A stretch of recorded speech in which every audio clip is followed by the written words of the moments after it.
2025 সালে হিস্ট্রির উপরে যে সমস্ত ক্যান্ডিডেটরা ওয়েস্ট বেঙ্গল এসএসসি এক্সামিনেশন বা ওয়েস্ট বেঙ্গল এসএলএসটি এক্সামিনেশনে অ্যাপিয়ার হতে চলেছ, তাদের উদ্দেশ্যেই আজকের আমার এই ক্লাসটি রইল। 2016 সালে এসএলএসটির তরফ থেকে যে এক্সামিনেশনটা হয়েছিল, সেখানে যে কোয়েশ্চেনগুলো প্রোভাইড করা হয়েছিল, বিশেষ করে 9-10-এর যে কোয়েশ্চেন পেপারস প্রোভাইড করা হয়েছিল, তার উত্তর এবং প্রশ্ন সবটাই কিন্তু নিয়ে আমি ক্লাসে চলে এসেছি। তোমরা প্রত্যেকে একটু খাতা পেন নিয়ে রেডি হয়ে যাও এবং যেগুলো আমি শেয়ার করছি সেগুলো কিন্তু একটু নোট ডাউন করে নাও। তো ফার্স্ট যে প্রশ্নটি হয়েছিল সেটি হলো, হরপ্পা সভ্যতার বাণিজ্য কেন্দ্র অবস্থিত ছিল নিচের চারটির মধ্যে কোনটি? এখানে অপশান ছিল লোথাল, কালীবঙ্গান, বানওয়ালি এবং রোপারে। তার এক্স্যাক্ট অ্যান্সার হবে কিন্তু লোথালে। নাম্বার 2, মহেঞ্জোদারো ধ্বংসাবশেষকে আবিষ্কার করেন? ডেফিনেটলি তার উত্তর অনেকগুলোই, এখানে চারটে অপশান আছে, বাট তার এক্স্যাক্ট আনসার হবে রাখাল দাস বন্দ্যোপাধ্যায়। হরপ্পা সভ্যতার বিনাশের বৈদেশিক আক্রমণের তত্ত্ব কে দিয়েছিলেন? চারটি অপশান এখানে দেওয়া আছে, মর্টিমার হুইলার এবং আরও বেশ কয়েকজনের নাম দেওয়া আছে, বাট এক্স্যাক্ট অ্যান্সার যেটা হবে সেটি হলো জর্জ ডালেস। নাম্বার 4, অঙ্গরাজ্যের রাজধানী ছিল? এখানে চারটি অপশান দেওয়া আছে, তার মধ্যে সঠিক আনসার কিন্তু চম্পা।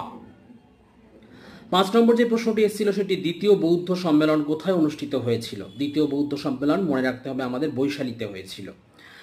ত্রিরত্ন যে ধর্মের সঙ্গে যুক্ত ছিল সেটি হলো, বলে নিচে চারটি ধর্ম এখানে উল্লেখ করা হয়েছে, বৌদ্ধ, জৈন, আজীবিক এবং শৈব। মাথায় রাখতে হবে কিন্তু এই প্রশ্নটি কিন্তু একটু গন্ডগোলের ছিল বলে আমি মনে করছি, তার কারণ বৌদ্ধ এবং জৈন দুটো ধর্মে কিন্তু ত্রিরত্নের কনসেপ্টটা কিন্তু রয়েছে। যদিও এইরকম কিছু কনফিউশনের কোয়েশ্চেন প্রত্যেকবারেই ছোটোখাটো আমরা দেখি, তবে সেখানে জৈনটাকেই তোমরা যদি দেখো দুটো এরকমভাবে এসে গেছে, তাহলে জৈনটাকেই কিন্তু তোমরা ঠিক বলে ধরে নিও। বাট তবুও বলছি এটা খুব কনফিউশনের, কোনটি সঠিক। এখন কমিশনের তরফ থেকে কোনটাকে আলটিমেটলি লক তারা করবে, কোনটাকে গ্রহণ করবে, সেটার উপর ডিপেন্ড করছে এই সমস্ত প্রশ্নের আনসারগুলো। তো নেক্সট প্রশ্নে চলে আসবো, সেটি হলো মুদ্রা রাক্ষসের রচয়িতা কে? একদম straight cut answer, Bishakh Dutta. Next প্রশ্ন, কোন গুপ্ত সম্রাট হুন আক্রমণের বিরুদ্ধে চরম আঘাত এনেছিলেন? এক্স্যাক্ট অ্যান্সার হবে স্কন্দগুপ্ত। রামচরিত গ্রন্থের লেখক কে ছিলেন? উত্তর হবে সন্ধ্যাকর নন্দী। বহু স্টুডেন্ট কিন্তু একটা গুলিয়ে ফেলে যে রামচরিত গ্রন্থের লেখক অনেকেই কিন্তু তুলসীদাস করে দেয়, একদমই না। রামচরিত যখন বলে থেমে যাবে তখন তোমাদের মনে রাখতে হবে সন্ধ্যাকর নন্দী, আর যখন রামচরিত মানস চলে আসবে তখন কিন্তু তুলসীদাস হবে। নেক্সট কোয়েশ্চেনে চলে এসো, জৈন এবং বৌদ্ধ গ্রন্থে বিত্তবান বৈশ্য পুঁজিপতিদের কি বলা হয়েছে? শ্রেষ্ঠী বলে তাদেরকে আখ্যায়িত করা হয়েছে, সেটি কিন্তু একটু তোমরা নোট ডাউন করে নাও। রেহেলা গ্রন্থের লেখক কে ছিলেন? ইবান বাতুতা। আমরা প্রত্যেকে এনার নাম শুনেছি ইতিহাসের পাতায়, সেই ইবান বাতুতা। গুলিয়ে ফেলবে না, আমির খসরু হবে না, জিয়াউদ্দিন বারানি হবে না, মিনহাজ ও সিরাস হবে না, সঠিক আনসার হবে ইবান বাতুতা। বাজার নিয়ন্ত্রণের জন্য আলাউদ্দিন খলজি যে প্রশাসনিক ব্যবস্থা করেছিলেন সেটি কোনটি? চারটে অপশন দেওয়া আছে, দেওয়ান ই রিয়াসত। নেক্সট প্রশ্ন, সুলতানি শাসনের ক্ষমতার প্রধান ভিত্তি কী ছিল? ডেফিনেটলি সামরিক শক্তিই হবে। 14 নম্বর প্রশ্নটি, বিজয়নগর রাজ্যে জমি জরিপ ও খাজনা নির্ধারণের কাজ যে রাজার আমলে সম্পন্ন হয় তিনি হলেন কৃষ্ণদেব রায়। বিজয়নগরের বিখ্যাত রাজা কৃষ্ণদেব রায়ের নাম আমরা প্রত্যেকে শুনেছি, সেই কৃষ্ণদেব রায়ের সময়ে কিন্তু এই কাজটি সম্পন্ন হয়েছিল। নেক্সট প্রশ্ন, হুমায়ুন নামা কার রচনা? এই হুমায়ুন নামা কিন্তু গুলবদন বেগম এর রচনা, এটা মাথায় রাখতে হবে। রানী দুর্গাবতী কে ছিলেন? গন্ডোয়ানার শাসক ছিলেন। এই প্রশ্নটি বহুবার এসছে, বিভিন্ন কম্পিটিটিভ এক্সাম এসছে, রানী দুর্গাবতী কে ছিলেন? গন্ডোয়ানার শাসক ছিলেন। নেক্সট প্রশ্ন, তবাকত ই আকবরী নামে সুপরিচিত গ্রন্থের লেখক কে? খাজা নিজামুদ্দিন আহমদ। নেক্সট প্রশ্ন, জাহাঙ্গীরের আমলে যার সুযোগ্য পরিচালনায় মেবার মুঘল সাম্রাজ্যের নিয়ন্ত্রণে এসেছিলেন তিনি হলেন যুবরাজ খুররম। নেক্সট প্রশ্ন, যে মুঘল রানীর নাম সমস্ত সরকারি নির্দেশে লিখিত হতো এবং মুদ্রায় নাম খোদিত ছিলেন তিনি হলেন নূরজাহান। এই যে নূরজাহান, আমরা প্রত্যেকে জানি যে জাহাঙ্গীরের রাজত্বকালে কিন্তু একটা পর্যায়ের পর যখন জাহাঙ্গীর খানিকটা ইনঅ্যাক্টিভ ছিলেন, তখন কিন্তু তার এই যে স্ত্রী নূরজাহান, তার প্রভাব কিন্তু সর্বত্র একেবারে স্বচ্ছভাবে কিন্তু চোখে পড়ছিল। এতটাই প্রভাব তার ছিল, বুঝতেই পারছো, এই মুদ্রায় তার নাম চলে আসা থেকে শুরু করে আরও XYZ ব্যাপারটা কিন্তু তার রিফ্লেকশনটা কিন্তু প্রতিফলিত হচ্ছিল। তো এখানে একটা জিনিস আমি ছোট্ট করে আমি শেয়ার করে রাখবো, তোমরা প্রত্যেকে নিশ্চয়ই জানো যে নূরজাহানের সময়কালে কিন্তু তার কিছু সমর্থক গোষ্ঠী কিন্তু গড়ে উঠেছিল, যেটাকে কিন্তু ইতিহাসের পাতায় নূরজাহান জুনটা বলে আখ্যায়িত করা হয়েছে, বা নূরজাহান চক্র বলেও কিন্তু আখ্যায়িত করা হয়েছে। এটা একটু মাথায় রেখো। নেক্সট প্রশ্নে আমি চলে আসবো, সেটি হলো আওরঙ্গজেবের রাজত্বকালে সংগঠিত বিদ্রোহগুলির মধ্যে যেখানে কৃষকদের ভূমিকা প্রকট ছিল সেটি হলো জাট বিদ্রোহ। জাট এই বিদ্রোহটা কিন্তু মাথায় রাখতে হবে, এরা কিন্তু বিভিন্ন পর্যায়ে বিদ্রোহ করেছিল, বাট আওরঙ্গজেবের সময়কালে যে বিদ্রোহ করেছিল সেটা কিন্তু অত্যন্ত ডিসাইসিভ একটা বিদ্রোহ ছিল। নেক্সট কোয়েশ্চেন, যে মুঘল সম্রাটের চিত্রকলা সম্পর্কে গভীর উৎসাহ ছিলেন তিনি আর কেউ নন, জাহাঙ্গীর। যদি স্থাপত্য ভাস্কর্যের দিক থেকে আমাদের শাহজাহানের রাজত্বকাল যদি স্বর্ণযুগ হিসাবে চিহ্নিত হয়ে থাকে, তো চিত্রকলার দৃষ্টিকোণ থেকে কিন্তু যদি মুঘল যুগের স্বর্ণযুগ কোনো অধ্যায় থেকে থাকে, সেটি অবশ্যই করে কিন্তু জাহাঙ্গীর হবেন। আকবরের আমলে ভারতের বৃহত্তম পারসিক লেখক হিসাবে স্বীকৃতি পান Abul Fazal. Abul Fazal the great historian, এবং তিনি নানান ভাষায় তার দক্ষতা ছিল, তিনি অসম্ভব লেখালেখি করেছিলেন। এখানে আবুল ফজলের নামটা বললে পরে দুটো বইয়ের নাম অবশ্যই মাথায় রেখো তোমরা পাশে, সেটা হচ্ছে আইনে আকবরী অ্যান্ড আকবরনামা। শিবাজি যাকে গুরু বলে মনে করতেন তিনি হলেন রামদাস।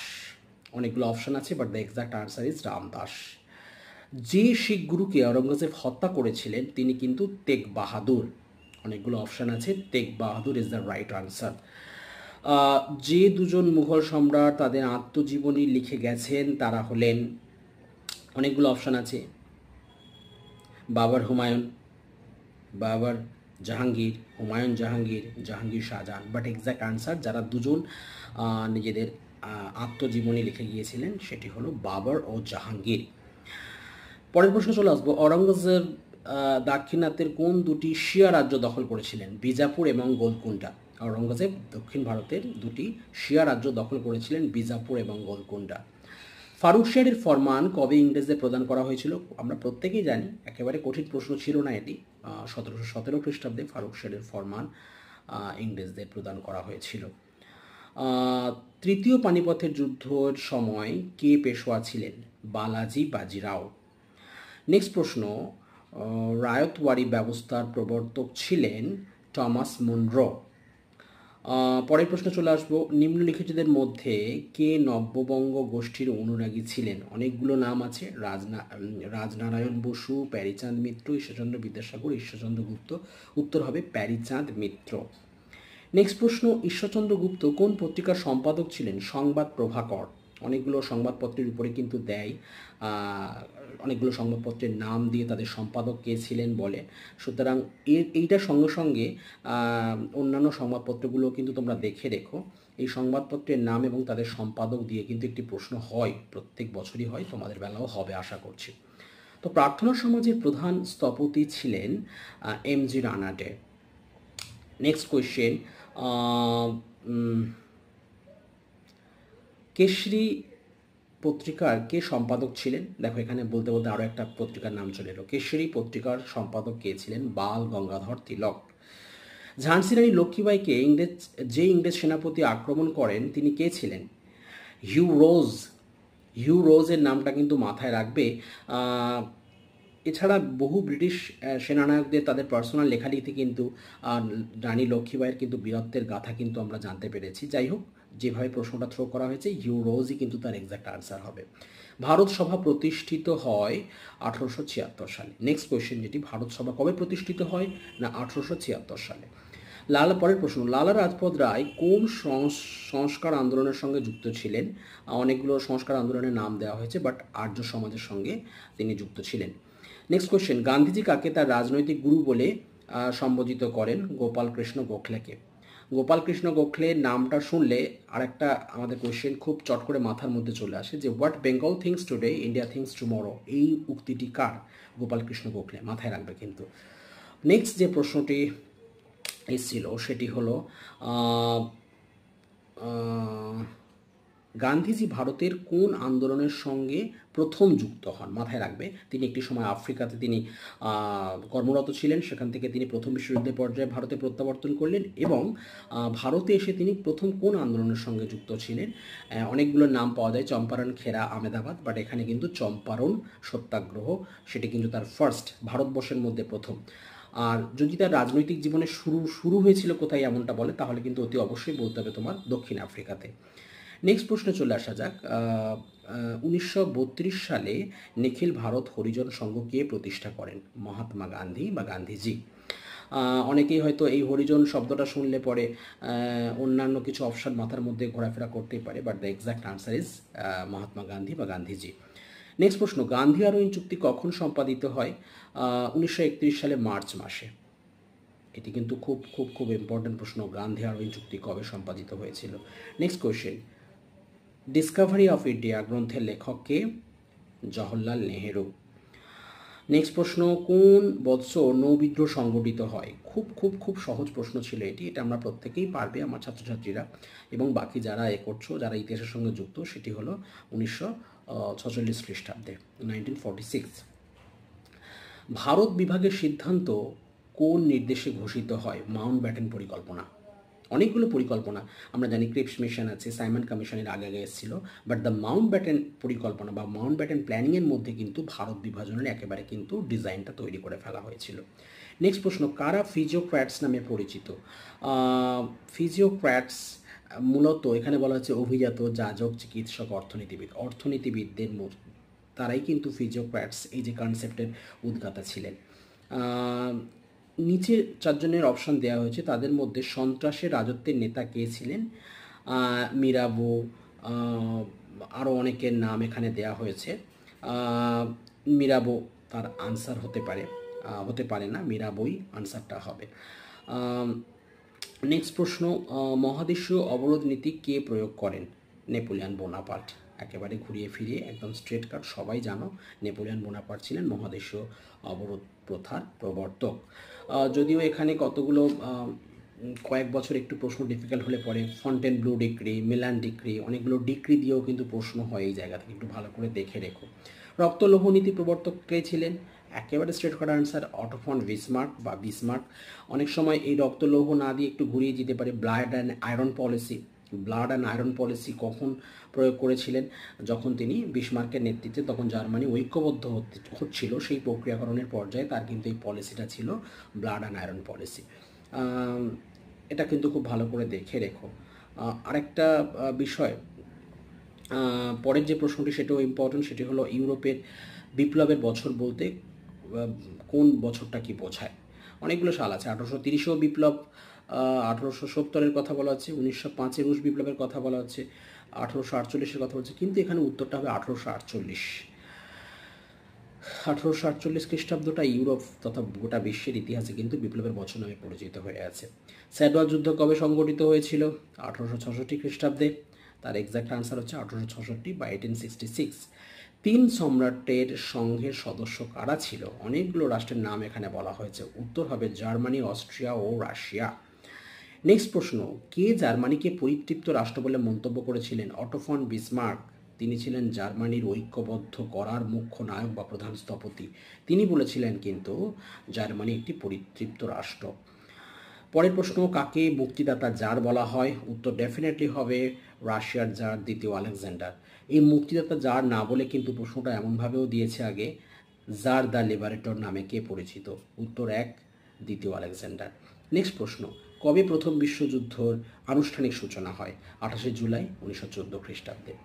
প্রত্যেকে আমরা কিন্তু সালটা মাথায় রাখি, বাট দিনটা মাথায় রাখি না, কিন্তু গোটা পৃথিবীর ইতিহাসে এমন কয়েকটা ঘটনা আছে যেটা কিন্তু সালটাও মাথায় রাখবে এবং দিনটাও মাথায় রাখবে। যেমন ফরাসি বিপ্লবের কবে সূচনা হয়েছিল, রুশ বিপ্লবের কবে সূচনা হয়েছিল, প্রথম বিশ্বযুদ্ধের কবে সূচনা হয়েছিল, দ্বিতীয় বিশ্বযুদ্ধের কবে সূচনা হয়েছিল, এগুলো কিন্তু সাল মনে রাখার পাশাপাশি ডেটটাও কিন্তু একটু মাথায় রেখো।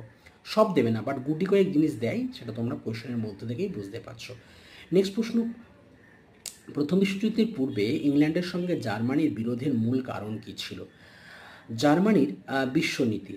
তোমরা প্রত্যেকে জানো কাইজার দ্বিতীয় উইলিয়াম একটা পর্যায়ের জার্মানির কিন্তু রাষ্ট্র ব্যবস্থা সামলাচ্ছিলেন এবং তিনি একটা পলিসি নিয়েছিলেন, ওয়েল পলিটিক পলিসি, যেটা যদি আমি ছোট্ট করে বলি, আইদার হোল অর নাথিং। এই যে তার যে স্ট্যান্ড, সেটার জন্য কিন্তু ইংল্যান্ডের সঙ্গে একেবারে অবস্থা ভীষণভাবে গণ্ডগোলের একটা পর্যায়ে পৌঁছে যায়। সুতরাং জার্মানির যে তার যে বিশ্বনীতি, এই পলিসিটার জন্যই কিন্তু ইংল্যান্ডের সঙ্গে তার সম্পর্কের একটা রেষারেষি শুরু হয়ে গিয়েছিল এবং খারাপের দিকে এগিয়েছিল। নেক্সট প্রশ্ন, প্রথম বিশ্বযুদ্ধের অবসান কবে হয়? আমরা প্রত্যেকে জানি 1918 সাল, এবং তার পরেই হয়েছিল 1919 সালে কিন্তু একটা শান্তি চুক্তি অনুষ্ঠিত হয়েছিল, সেটাকেও মাথায় রেখো। তো এই যে কটা প্রশ্ন আমি শেয়ার করলাম এবং তার যে আনসারগুলো তোমাদের সঙ্গে শেয়ার করলাম, এই প্রত্যেকটা প্রশ্ন কিন্তু 2016 সালে যে এসএলএসটি এক্সামিনেশন হয়েছিল, ওয়েস্ট বেঙ্গল এসএলএসটি বা ওয়েস্ট বেঙ্গল স্কুল সার্ভিস কমিশনের যে পরীক্ষাটা হয়েছিল, বিশেষ করে 9-10 স্ট্যান্ডার্ডে, সেটা পুরোটা কিন্তু আমি সলভ করে দিয়ে দিলাম। তোমরা প্রত্যেকে মন দিয়ে পড়াশোনা করব, এটাই আমি আশা করব। যদিও সময়টা খুবই সংক্ষিপ্ত, কিন্তু যতটা সময় পড়ে আছে সেটা খুব ভালো করে পড়াশোনা করো, মন দিয়ে পড়াশোনা করো। তার কারণ হয় এবার নয় নেভার, এই কনসেপ্টটাই কিন্তু কাজে লাগাও। আশা করছি ভালো কিছু ফল তোমাদের জন্য অপেক্ষা করছে। সেই আশাবাদী চিন্তাভাবনা রেখে, আশাবাদী মানসিকতা রেখে আমার ছোট্ট ক্লাসটি শেষ করলো। ভালো থেকো।